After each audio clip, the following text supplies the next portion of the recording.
This is Stories from the States. I'm Chris Fitzsimon. Today we're talking about private school vouchers, sometimes referred to as school choice. For decades, voucher and scholarship programs that used taxpayer dollars for private school tuition were limited only to low-income or special needs students.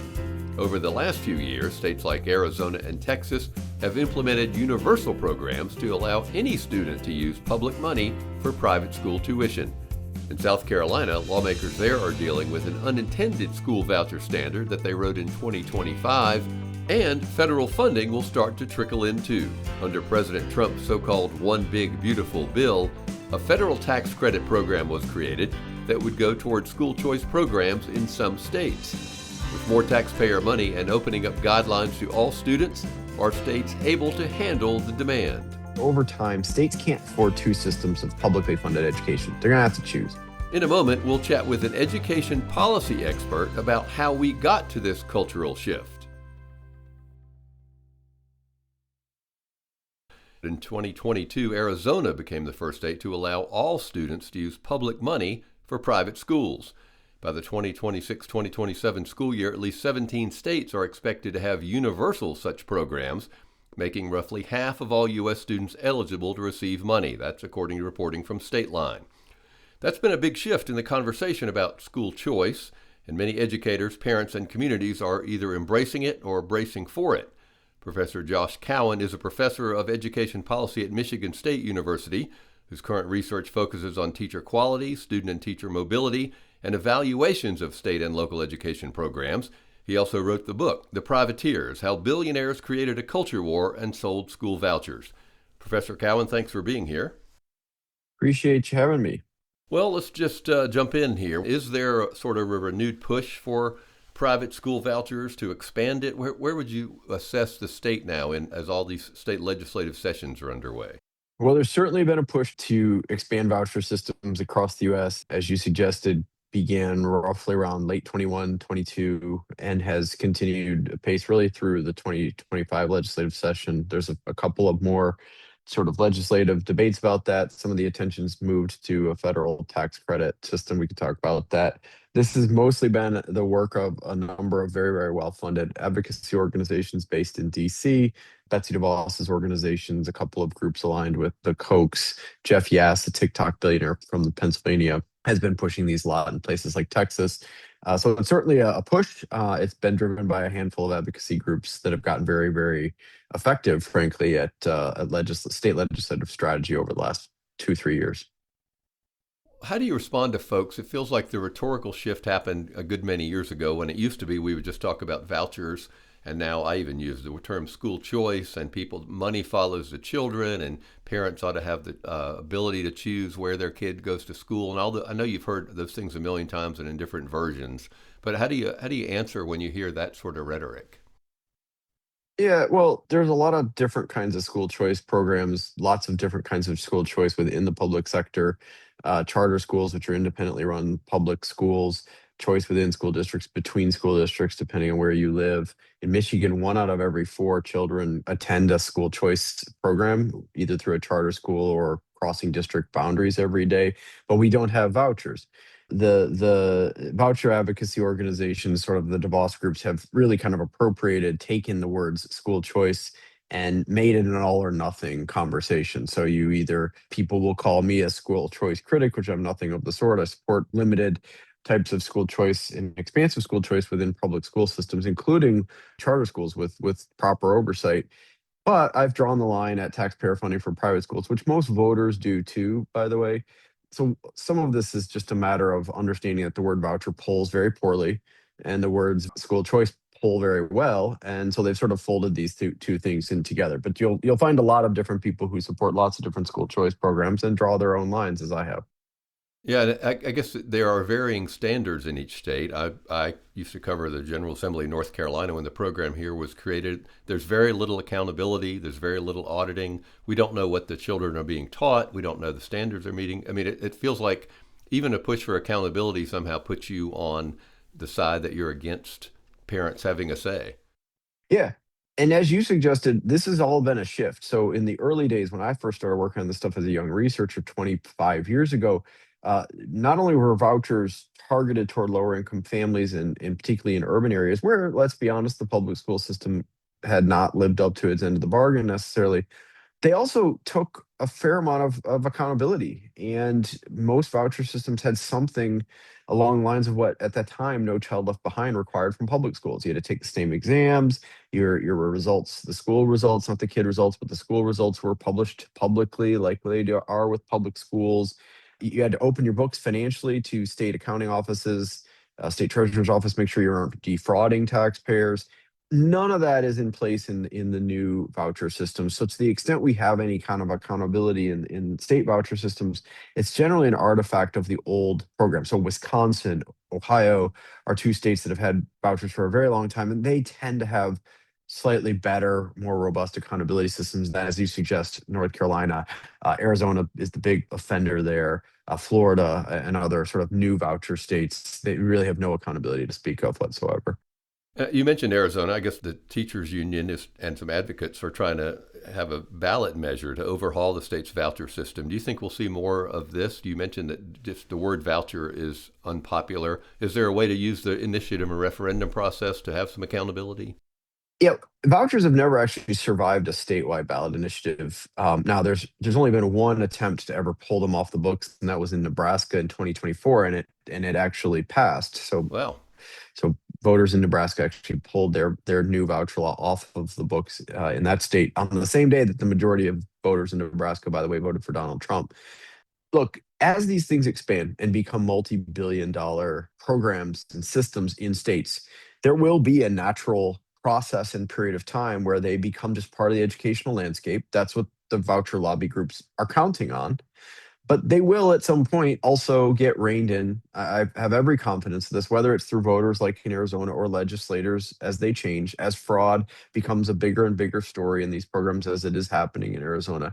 The more you spend in terms of state dollars, it's not going to be true, say, 10 years from now, that we're just going to be spending billions of dollars in several states on these private school subsidies without any idea what's going on. That's certainly what happened when the laws have been passed. But legislators come and go, governors change, politics change. Like we're talking about this in the Trump era as if it's sort of an accident. All this reckless, unaccountable spending on private school subsidies is happening independent of anything else that's going on in this country right now. This will pass. And I don't think that a bunch of voucher programs will get rolled back or eliminated in the states that have passed them. I don't think that's realistic. But what will happen? There will be more transparency, there will be more accountability, and there will be more investigation as needed when cases of fraud occur. President Trump signed in July a provision that creates a new federal tax credit for people who contribute to nonprofits that award private school scholarships to K 12 students. Taxpayers in any state can get the credits, but only by donating to organizations in participating states. Looks like 23 states had opted into the program, and all of them, except for Virginia, are led by Republicans. What do you make of that idea? Yeah, this is an interesting thing. So they've really maxed out in terms of the states that they're going to be able to spend to push vouchers into the state legislatures. There's really no more states, I think, that they're really going to be able to do that. So they turned to the federal government last year. They've been trying to get a federal tax credit through for quite some time. The original version before it was passed in the big beautiful bill was much more of a way to force private school vouchers into states.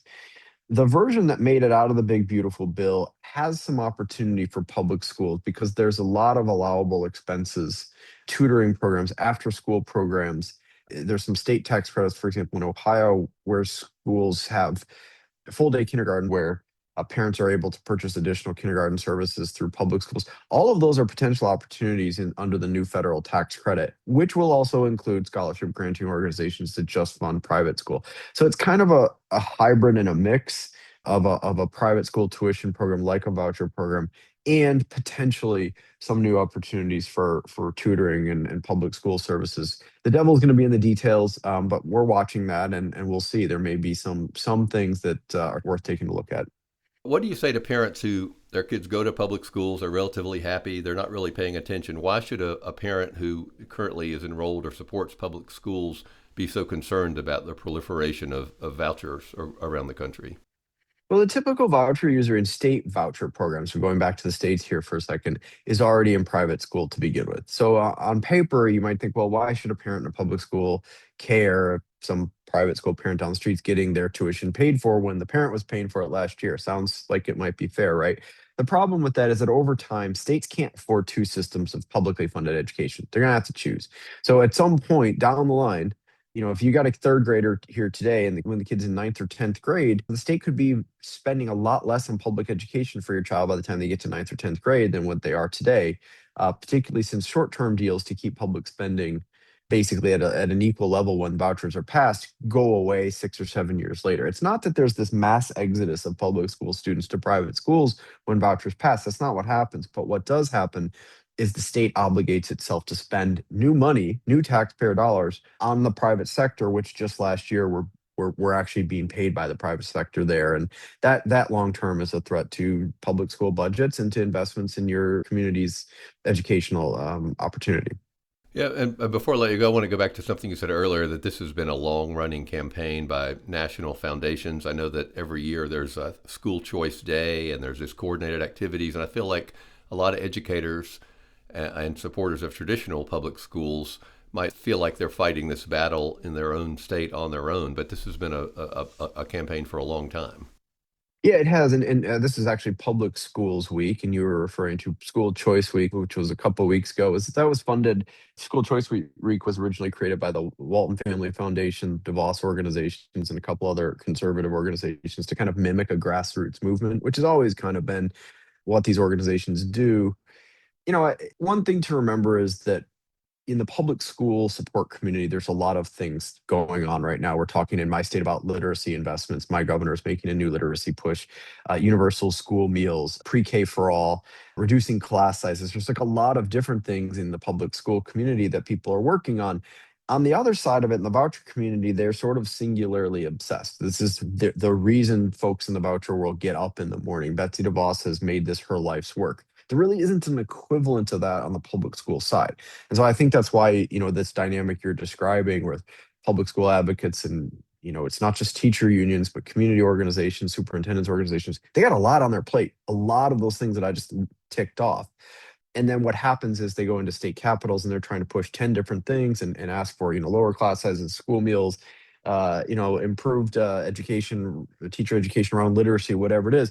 And the DeVos people are in there saying, vouchers, vouchers, vouchers, vouchers, vouchers. And I just think from the standpoint of politics, sometimes the single-minded folks get their voices heard the most. Well, thank you for letting us hear your voice. We really appreciate your input and your expertise on this. Thank you very much. I appreciate you having me.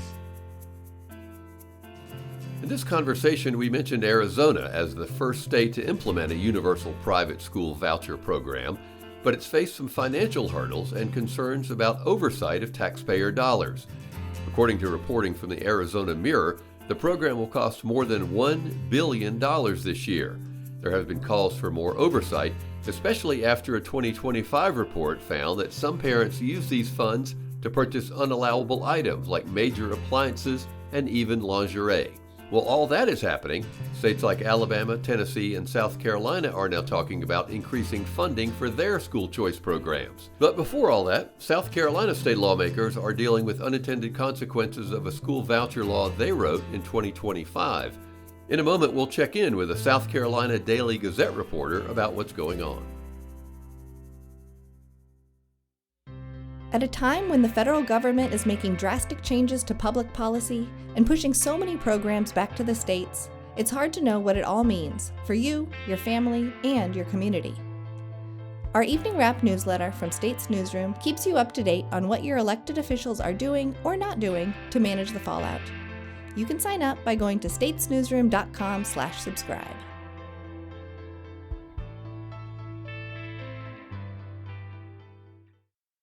South Carolina's Republican Governor Henry McMaster is trying to get more money for school choice programs. His revamp of the program, also known as the Educational Scholarship Trust Fund, has increased public spending for these private school vouchers, and in a 2025 law changed the limitations of who can qualify for the voucher. But state lawmakers are now dealing with an unexpected issue related to homeschoolers in the law they inadvertently wrote themselves last year. To help us untangle all this, is South Carolina Daily Gazette reporter Skylar Laird. The South Carolina Daily Gazette is an outlet with States Newsroom. Skylar, thanks for being here. Thanks for having me. All right, just to start, help folks understand who are listening. In 2025, what were some of the major changes to the Scholarship Trust Fund, Educational Scholarship Trust Fund, that Governor McMaster pushed for? Yeah, so the big thing in 2025 was that we had a state Supreme Court ruling that made it so that the money could no longer go toward private school tuition, which was obviously a big part of what the program was intended for. So the 2025 law put that back into place. And then also it allowed students who are not just at public schools, but also at private schools and homeschoolers to access the money. And it increased the amount of money from up to $7,500 per student with a built-in increase every year. So explain that again for folks. It's hard to maybe understand that. Who was eligible before this new law for the vouchers? Sure. So before this, it was only public school students who were switching to a school other than their zoned public school. So if they were switching to a private school, if they're switching to another public school, but you had to be enrolled in a public school or going into kindergarten. So the idea, I guess, being that you didn't want to give voucher money to kids who were already in private schools. Exactly. And do we know how many students are in the program? This year, it is capped at 10,000. We're expecting that to go up to 15,000 this coming year. And how much money do kids get or families get? It's about $7,500 a student. Okay, so that's not an insignificant amount of money for families. Not at all. Okay, now let's talk about the drama about homeschool students that you've been writing about, which I found fascinating. What's going on there? Yeah, so like you said, legislators basically they included a couple lines in the law that they passed last year that the Department of Education has interpreted as allowing students to access the money for what they call unbundling, but schooling at home. And legislators say that they never meant to do that. They explicitly put in there that students who are homeschooling under, the existing code for homeschooling couldn't access the money. But the Department of Education has essentially found this loophole or this workaround to give the money to students who are learning from home. But I guess the original philosophy, whether, some people oppose school vouchers and some support it, isn't the rhetoric that we always hear from school voucher proponents is that the money should follow the child? So wouldn't this be when I was first reading your stories, I was a little surprised that some strong supporters of vouchers would be opposed to giving it to homeschoolers. Yeah, and that actually came from the state's homeschool association and homeschooling parents who asked legislators to keep them out of the program out of concern that it would create more government oversight of what they were doing. They liked the law as it was. They didn't want the requirements around testing or someone looking at how they were spending the money. So they asked to be left out of it. And something that legislators have said is that they're not opposed necessarily, some of them are not opposed necessarily to writing it in a way that would include homeschoolers, but because they didn't intend to do that, they're worried now that they've inadvertently created this program without any of the usual guardrails that they'd have around it. And how are they going to fix it? What's the plan? So we have a bill right now that's proposed in the Senate that would essentially take out the lines that the department has read as allowing this homeschooling program. So the way the law is written, just signing up for the program satisfies the state's attendance law, so your student isn't truant. And there is a line in there that allows any other personalized education, which the department has said, that means any sort of homeschooling curriculum or classes. So the Senate bill would essentially just delete those two lines and make it explicit that that is not allowed under this program. And would this still be an expansion of the program, even if obviously once they fix the homeschooler kerfuffle? Not an expansion necessarily. There's been some talk of rewriting it in a way that would allow parents who are already using the money for homeschooling to be grandfathered in so that they're not facing the loss of this money that they, believe that they qualified for and have been receiving. But it would, I think, limit the program a little bit because there are more parents who want to get into this, especially now that it's become more publicized that it's available. And this would kind of keep them from getting it. What is the debate like there in the South Carolina legislature? Obviously, the Republicans, as generally support expanding school voucher programs. Are the Democrats there vocally opposed to that, or where do they fall? Yeah, for the most part, the Democrats here are opposed to it for a lot of the reasons I'm sure you see in other states of concerns about oversight, concerns about, it not actually helping the students who need it the most, of putting students in private schools with little accountability. And I guess the issue that we raised at the very beginning of the conversation, subsidizing kids that were already in private schools, not making it available, right, just to kids who want to go. Right. And that was controversial among Democrats and some Republicans who are otherwise in favor of school choice because they feel like the intent of the program is to help students who are in failing public schools get access to better education. As a reporter, if somebody asks you about this, people who are in traditional public schools who are happy with them and aren't, worried about leaving or want to send their kids to a private school, why is this important just to the overall taxpayers of South Carolina? Well, it's a lot of taxpayer money. Like you said, $7,500 is not an insignificant amount of money, and it's tens of millions of dollars in the state budget that is going toward this. It was $30 million this year. They're looking at another $20 million next year, and that's all taxpayer dollars that's going toward, paying these expenses for children. And I guess you could argue that 30 million one year, 20 million the next year is money that could go to traditional public schools that people think are failing. And some people certainly have argued that. Well, Skylar, thank you very much for all your great reporting and help us understand this. Thanks a lot. Thank you. Coming up shortly, Evening Wrap newsletter writer Danielle Gaines will join us with the top stories she's looking out for, and with one last thing. Hi, this is Moses Eshet, Product Associate at States Newsroom. At States Newsroom, we believe journalism should be fair, fearless, and free. With reporters working on the ground in all 50 states and Washington, D.C., we provide nonpartisan coverage of all the state issues that matter most to you. You can subscribe to our work by going to statesnewsroom.com/subscribe.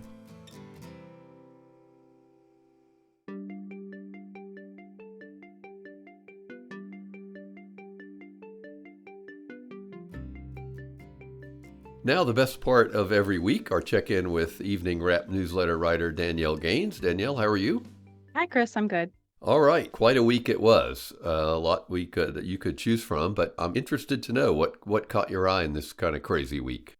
Yeah, well, of course, we have so much immigration coverage, but I have started seeing a little trend emerging even within that coverage, which is a renewed effort by state lawmakers to legislate how immigration enforcement can occur in so-called sensitive places. So this is a rule that used to exist in federal government. It was expanded during the Biden administration, rescinded now.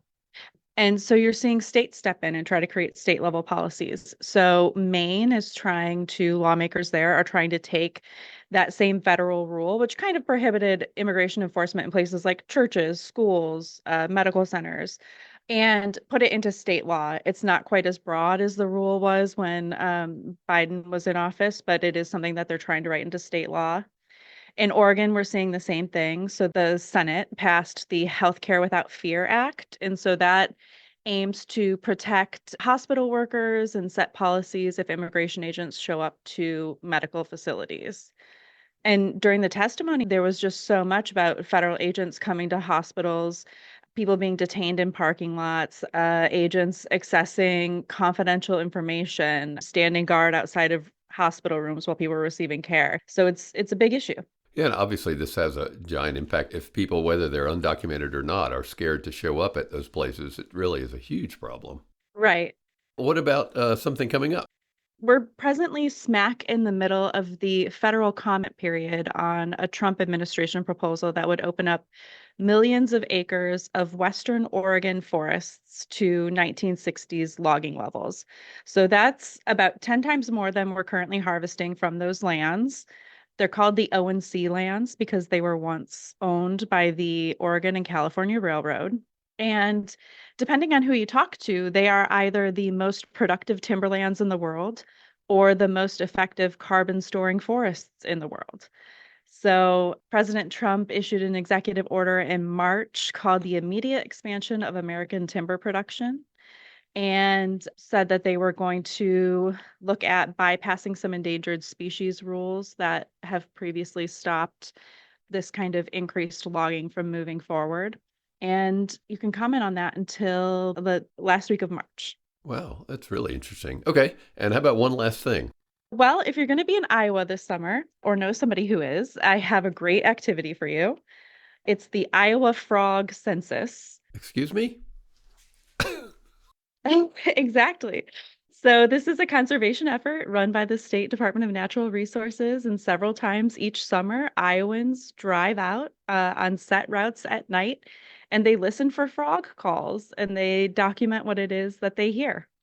And they are hosting workshops next month. You can learn different frog calls and take a shift to drive around and try to help track amphibian populations, see if they're growing, see if they're declining, and help keep them alive and happy. Well, now I wish I were going to be in Iowa this summer. That's really interesting. Yes, exactly. Well, thank you, Danielle, so much. We really appreciate it. Thank you.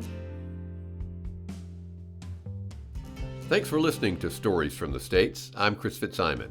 Mallory Chang produced and edited this podcast. David Singer produced our theme music. If you liked what you heard today, please leave a rating and review. It means a lot to hear what you think about the podcast. To stay up to date on the latest episodes, you can subscribe now to Stories from the States. We're a podcast produced by States Newsroom. It's available wherever you listen to podcasts, and we'll talk to you soon.